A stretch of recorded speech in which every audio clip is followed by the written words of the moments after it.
So, real estate agents representing sellers, real estate agents representing buyers, either way, disclose, disclose, disclose. I would say when I get a call from buyers, 90% of the time it's after they've closed, after they've moved in, and they've discovered something.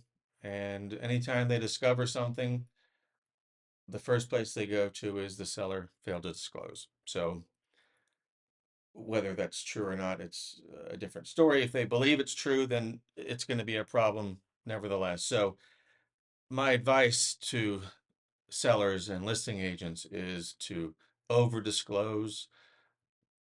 The One of the biggest culprits is the actual form seller disclosure that is published that most people use. In my opinion, it's not adequate. It's not worded well, even though it tells the buyer, don't rely on this. This is just the seller telling you basically what they know. The way that a lot of the questions are worded, you know, a lot of the questions are yes, no, or don't know. But if the question says, have there been any leaks? And you're not aware of any, you're going to check no. Um, you're not saying absolutely that there haven't been any leaks. You're just saying that you're not aware of any. But buyers will read that and go, okay, they're selling me a house that's never had any leaks, so I'm good. If I move in and find leaks, then obviously they were lying. Uh, so over disclose, I would even be inclined to, for questions like that, to check, especially if you've been there for a long time, to check, I don't know, or to add commentary that says, listen, I've lived here for 20 years. I would guess that there's been a leak or two. Anytime there's been a problem, we've addressed it. We've fixed it to the point where there's no longer an issue. We're not aware of any active issues, but we can't guarantee that there haven't been leaks or that there aren't still current leaks. We're just not aware of them. That's the kind of disclosure that you need to be putting buyers on notice with. They need to be getting their inspectors, getting every conceivable inspection that they can get, spend a little bit of extra money for peace of mind. And, uh, you know, that's so from the seller's perspective, that's important. From the buyer's perspective, again, don't rely on a single inspection, a single inspector to do all of the inspections, to do the roof inspections, to do the um, WDO inspections. If you have septic and well, to do those inspections, get specific contractors that are licensed, that are specialists in those areas, so that you can have peace of mind.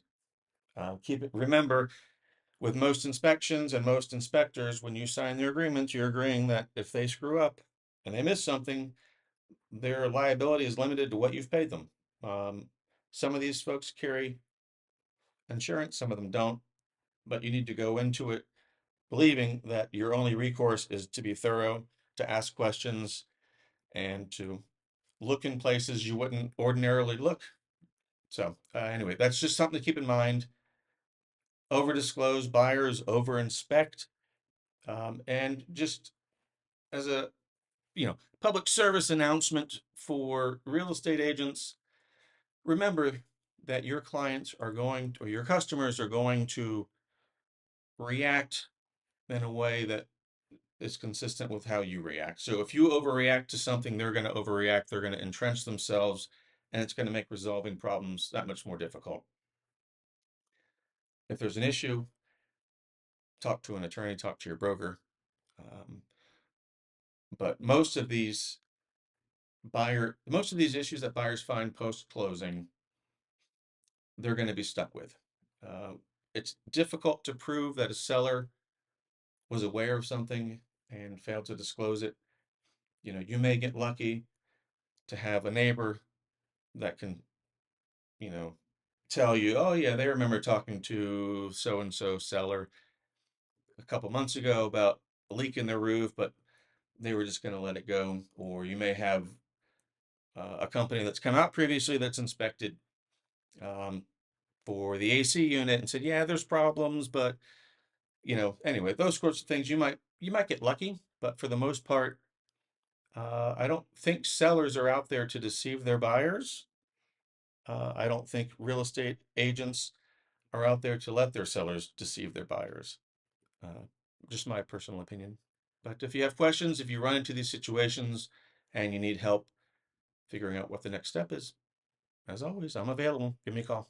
Bye bye.